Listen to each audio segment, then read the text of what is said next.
right, what's going on, you guys? Nick here with Nick Strength and Power. I've got a couple of interesting stories for you guys today. The first story that I've got for you guys today, and the first couple stories, are going to be about the Texas Pro, which is the big show that we've all been looking forward to this weekend, the battle of Andrew Jacked versus Hunter Labrada, the pro debut of Carlos Thomas Jr., and in 212, you've got Keon Pearson looking to requalify for the Olympia. But the first story that I wanted to talk about today was the latest physique update from Carlos Thomas Jr., and this was at 1 week out from the Texas Pro. So we hadn't really seen much from him except for that guest posing that we talked about a few weeks back on the channel. But that guest posing was still like over a month away from him actually stepping on stage. Now, at 1 week out, this was an update posted by Corey's Content. So this was not actually posted by Carlos himself, but this was 1 week out from the Texas Pro. So just to give you guys a refresher, Carlos is a guy that turned pro a couple years ago. He's been waiting, improving, and growing to make his pro debut, which he's going to be making in Texas. He was going to originally do the New York Pro this year, but because of some medical issues, he was unable to compete there and delayed it to this year, to the Texas Pro, but he wants to qualify for the Olympia this year. That's the goal. Now, my concern with Carlos after seeing the guest posing, and even after seeing him at the Nationals, was sharper conditioning. And after what we saw from Hunter Labrada in Tampa, I think we can expect to see a very razor-sharp version of Hunter conditioning-wise here, and very hard to beat in terms of conditioning version of Hunter here in Texas. So looking at Carlos, at the guest posing in this video, at the Nationals where he earned his pro card, the conditioning has always kind of been the thing in the back of my mind that's kind of the if with him. He's obviously got a crazy physique, a ton of muscle mass, crazy quads, this really 3D round look to his arms, his delts, his chest, and of course, while still maintaining a really small waist, a good V-taper, the guy's a really good bodybuilder. He's got a really good physique, and he's really impressive to look at. That being said, even after seeing this video at 1 week out, I'm still worried about the conditioning. Now, we'll see. A lot can change in a week, and we won't know for sure until we see him on stage. But based on what we've seen from Hunter Labrada in particular, some of the updates from Hunter at a week out from Tampa, or maybe even 3 weeks out from Tampa, 4 weeks out, I think he looked more peeled and dry than Carlos does here, and I think that's going to be a problem for Carlos in terms of winning the show. Now, the thing that I want to talk about next that ties into this story is going to be the competitor list, so we're going to talk about that in a second. But before we do, let me know in the comments below what you guys think about how Carlos is looking in this video. Do you think he is going to be a threat here? How big of a factor do you think he's going to be in the Andrew Jacked Hunter Labrada battle, if he's going to be a factor at all?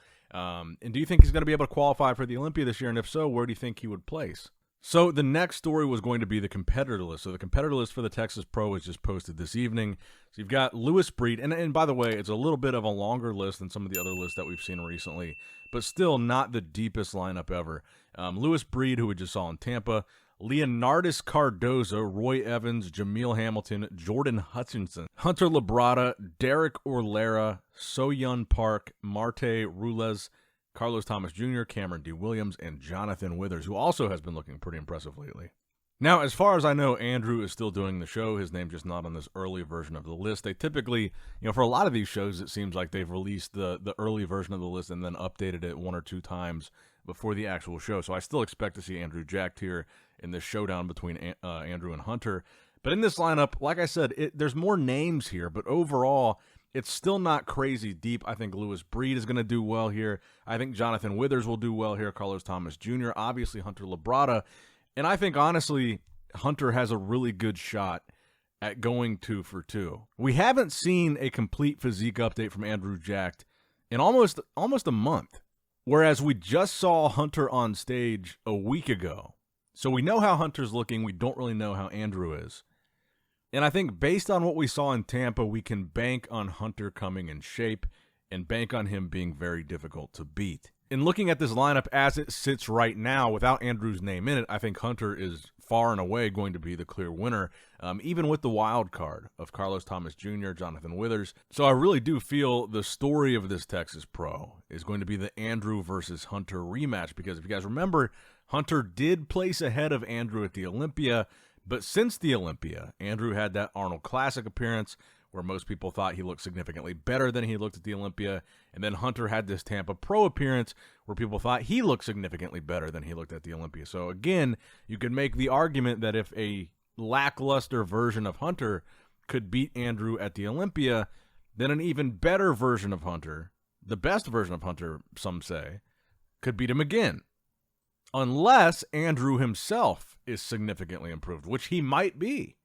But let me know what you guys think in the comments down below after seeing this competitor list. What do you guys think the top 3 at the Texas Pro is going to be? And who do you think is going to win? Andrew, Hunter, Carlos, or maybe someone else? Now, next up in the news, we got the most recent update from GoodVito. Now just weeks away from making his pro debut at the European Championship. And I think this is going to be one of the most exciting pro debuts of the year, alongside with the pro debut of Carlos Thomas Jr. in Texas. GoodVito, on the other hand, I talked about Carlos Thomas Jr. not necessarily looking as conditioned as I would hope at 1 week out. GoodVito, at multiple weeks out, I think looks really pretty sharp here. A lot of detail, a lot of size, and he looks pretty hard and dry in this picture. Now, one of the big questions with GoodVito, as a lot of you guys may have seen, he did a guest posing in Brazil. I think it was around the 8-week out mark, maybe a little bit more. He jumped off stage at that guest posing, and it looked like he may have injured one of his legs. Now, in this update, and he has, to be fair, he has hit the front double bicep like this a lot in the past, he's standing kind of weird. Now, we had seen a couple updates from him since that guest posing that would suggest his leg wasn't injured that badly, if at all, and his legs look pretty big, pretty sliced up, pretty good separation. And I think they still look that way here, but I kind of wonder if he's hitting this front double bicep with the leg positioning so odd to maybe hide something in that leg. Maybe whatever happened when he fell off that stage did have some impact on that leg, and maybe he's trying to pose in a way that conceals it. Because the other thing that we saw at that guest posing was he had this really pretty obvious umbilical hernia. His belly button was poking out really far, further than it ever has. And that was a surprise to most people because all the updates that we had seen of GoodVito, he was posing in a way where you really couldn't tell that there was any issue with his belly button, any potential of an umbilical hernia. So I kind of wonder if the same thing could be true for his legs in the way that he's posing here. But again, overall, I think he looks really sharp. He looks pretty conditioned for this far out, especially in comparison to this other pro debut of Carlos Thomas Jr., who, again, is 1 week out. And I think this is going to be a really interesting couple of shows coming up in the next month or so. And I feel like there's a chance we might not only see him at these European Championships, we might see him at the Italy show, where he's going to have to face Nathan Diasha and Regan Grimes. I think that's a possibility as well, just because of the proximity of the two shows in both time frame and location. Because GoodVito is another guy that after he won his pro card, he said that his goal was not just to make a splash in the IFBB and to do well. His goal was to get to this year's Olympia, much like Carlos Thomas Jr. That's what he's shooting for. So I would imagine if he doesn't win one of the shows, he would continue to try to maximize his possibilities and compete in whatever shows are in that same time frame to try to get that Olympia. And I know that some people tend to make that argument of, if you can't win a pro show, you shouldn't be at the Olympia, so don't keep trying. Which, to an extent, I agree with the logic there, but in the case of GoodVito, I think he's a guy that if he doesn't win his pro debut, he should keep trying to try to get to the Olympia stage.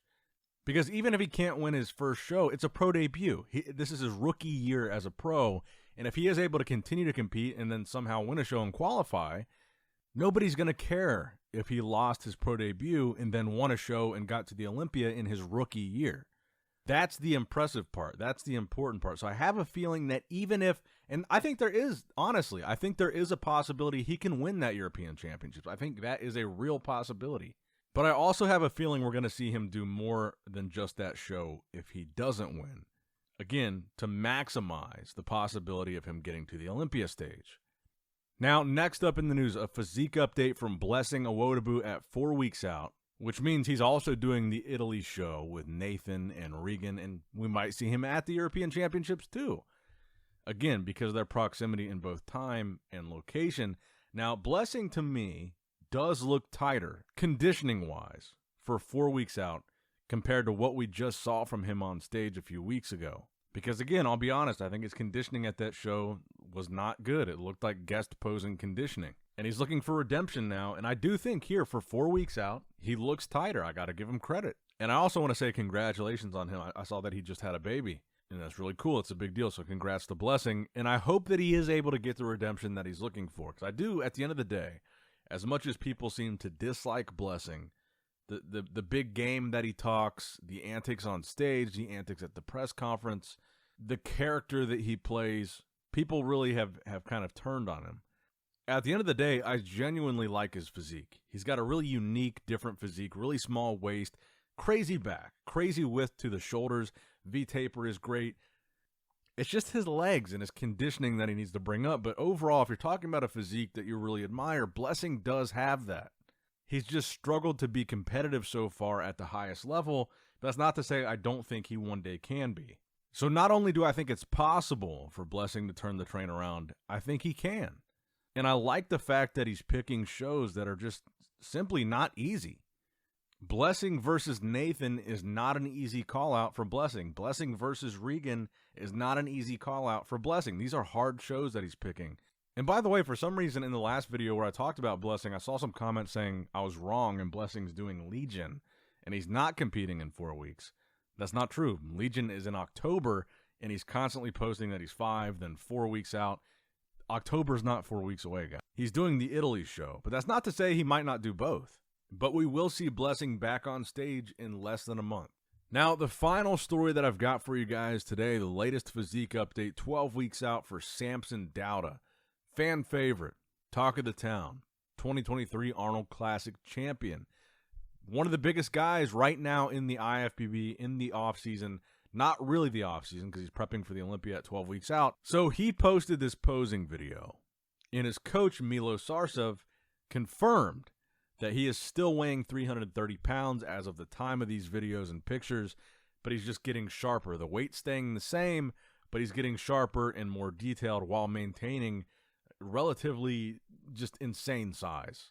And again, I think when we talk about these numbers with Samson, it's worth pointing out that relatively, Samson is a pretty tall bodybuilder. He's taller than most. So that height and weight distribution is going to affect these big numbers that we see from Samson when we're talking about guys that in many cases, there's open bodybuilders 5, 6, 7 inches shorter than Samson. And that includes Big Ramy. Samson is an inch or two taller than Ramy. But even with that height, I feel like Samson is pound for pound maybe the biggest bodybuilder right now. I don't know. I honestly don't know if Ramy is still getting to these kind of numbers with this kind of physique. There were years when Ramy's camp said he was like 360 in the offseason prepping for the Olympia, but he didn't look as good as Samson looked here.